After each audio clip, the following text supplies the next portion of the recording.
What is going on, everybody? Welcome back. Welcome back to RF Gaming. Today we're going to do something a little bit different. Something I've never done on the channel. Something that nobody on YouTube has ever done before. And that is, we're just going to go over some recent game pickups. Some new games that I bought recently and added to the collection. As you guys know, obviously this is a video game channel. So we're into video games, but in particular, I love like older games and buying for stuff that's not always like current systems. So I got some stuff that's from the 90s, some stuff that's newer than that. It's kind of like a mix mash. And I like watching these kinds of videos on other people's channels and people that I follow just to see what they add to their collection. And I'm not one of those guys who wants to just like have like a complete set of GameCube games or something like that. Fuck that. I have no desire to do that. So there's always like a rhyme or reason to what I add to the collection. It's a curated collection, if you will. And so usually, yeah, there's like a rhyme or reason, or sometimes there's like a story to go along with it. So yeah, we'll just get into it, man. Let's just fucking start. Okay. So some of these, I've been wanting to make videos like this for a little while, and I originally wanted to do it on the main channel, but I realized it just wasn't the right place for that.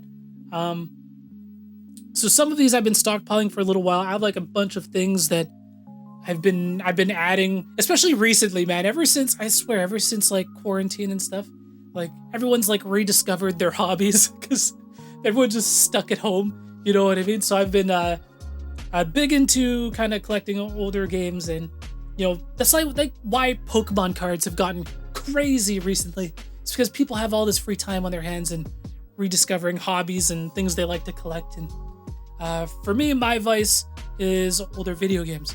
Okay, anyways, a console you wouldn't really expect me to want to collect for is the fucking Wii.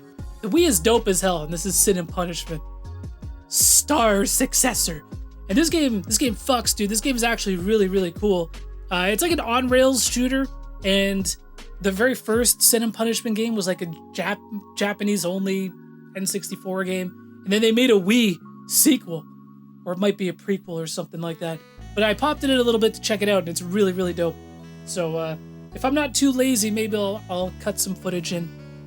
Again, this is my side channel. This is my for fun channel, so I'm not going to put a ton of time and effort into these videos. That's like me just saying, this video is going to suck. Okay, what else we got?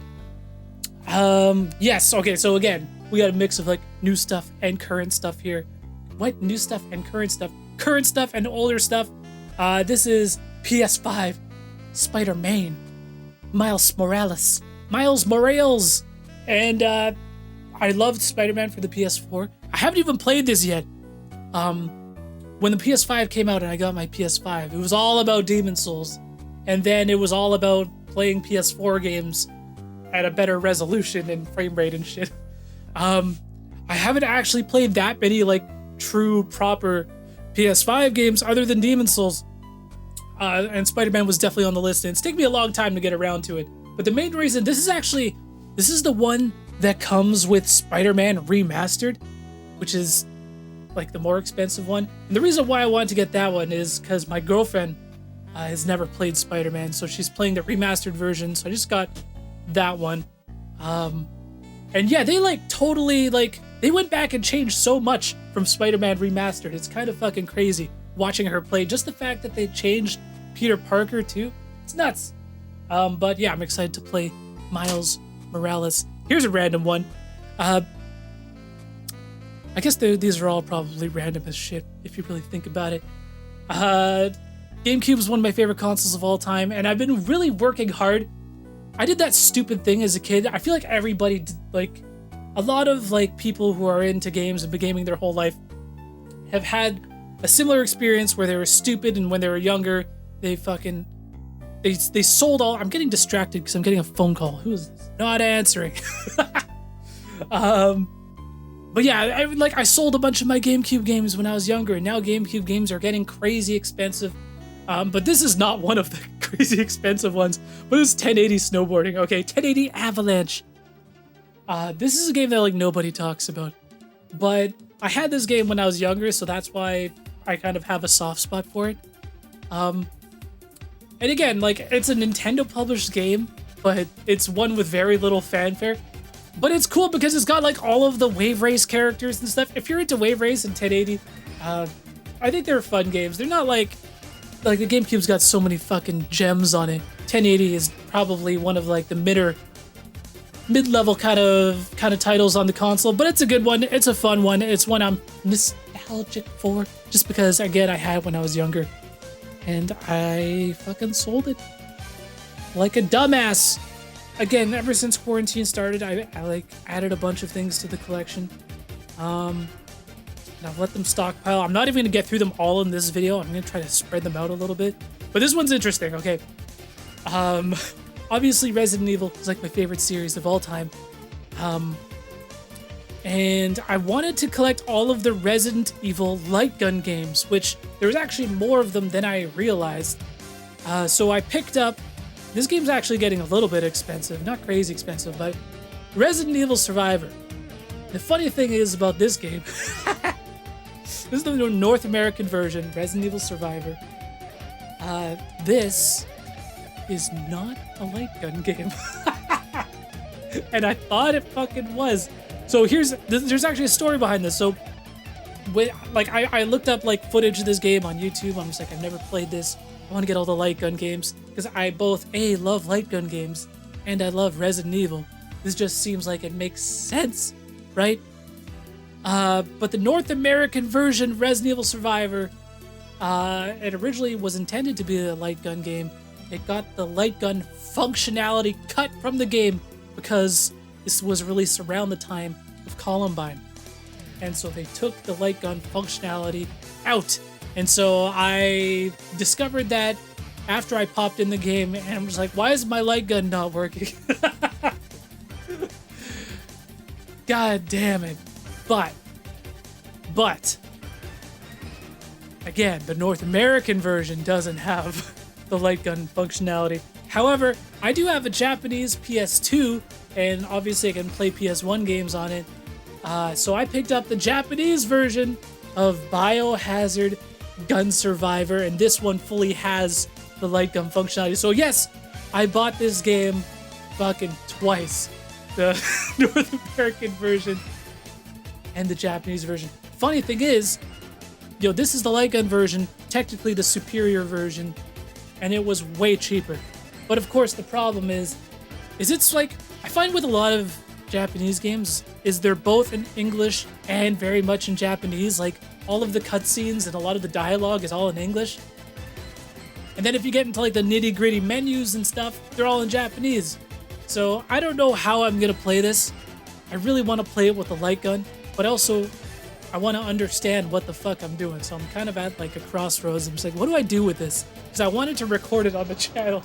Because we have a light gun setup where I could play with a light gun on my CRT. I got the PS2 AV multi out so I could feed one stream into the CRT for the light gun to work, and then the other one into my FrameMeister for capture. So we can do it. We can do it. We got the setup to make it work, but god damn it. And so this was kind of like, this was a chain reaction. So again, it started with Resident Evil Survivor, then we got Biohazard Gun Survivor, and then I discovered, I had no idea this was a fucking thing. I had no idea. And I think I talked about this on one of my streams, or on one of my playthroughs. But there was a sequel to Biohazard Gun Survivor that was never released outside of Japan. Biohazard Gun Survivor 2. And this game is jank as hell, dude. It's so jank. So obviously you can see it's got, this is a game that follows the events of Code Veronica, but I'll put some footage of it in. For some fucking reason, Nemesis is in it. And like, if you take too long through the stages, like Nemesis will follow you. This is a much like shorter game than the original Gun Survivor. This feels like low budget, like freebie pack-in that came with the GunCon in Japan only. So it's a really oddball game, dude. I'll put some footage in because I was just like, what the hell am I looking at? And maybe we'll do a playthrough of it on the channel because it is just a weird one and it's really short. But okay, so like that's two PS2, or that's one PS2 and one PS1 Japanese import. And that kind of, again, the chain reaction continues. So around the time that I bought these, the PSN, PlayStation 3 and PSP and Vita stores were going offline until, of course, they changed that. But that kind of like led to like a chain reaction of like, oh damn, there's some things that I kind of am interested in on the PS3 store that are, either digital only or like, again, it just kind of opened that whole fucking can of worms and we went down that rabbit hole. One of those games was yet another Resident Evil light gun game. So on the Wii, there was the Umbrella Chronicles and the Dark Side Chronicles. Those were released on the Wii in North America, and they actually got like an HD collection on the PS3, HD versions that are much better versions of the Wii iterations of those games, because they're, in HD and shit. But a physical copy was never released in North America for the PS3. It was digital only, except in Japan. And this is Biohazard, the HD Chronicles selection. Sorry, not collection. These are PlayStation Move games. But it's the Umbrella Chronicles and the Dark Side Chronicles using the PlayStation Move on the PS3.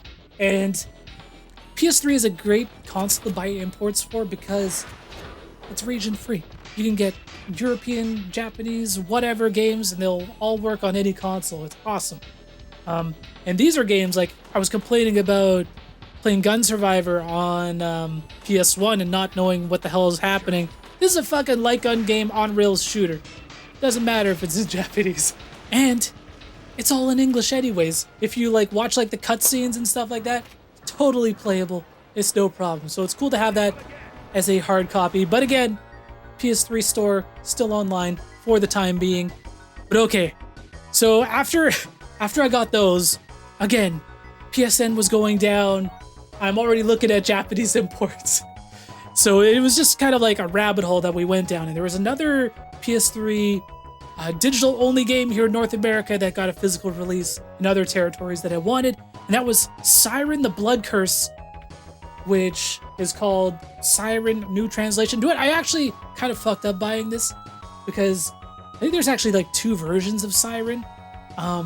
There's one that's more English friendly, and then there's one that's far more Japanese than English, and this is the more Japanese than English one. It's actually still very playable because all of the cutscenes and stuff and a lot of the spoken dialogue is in English.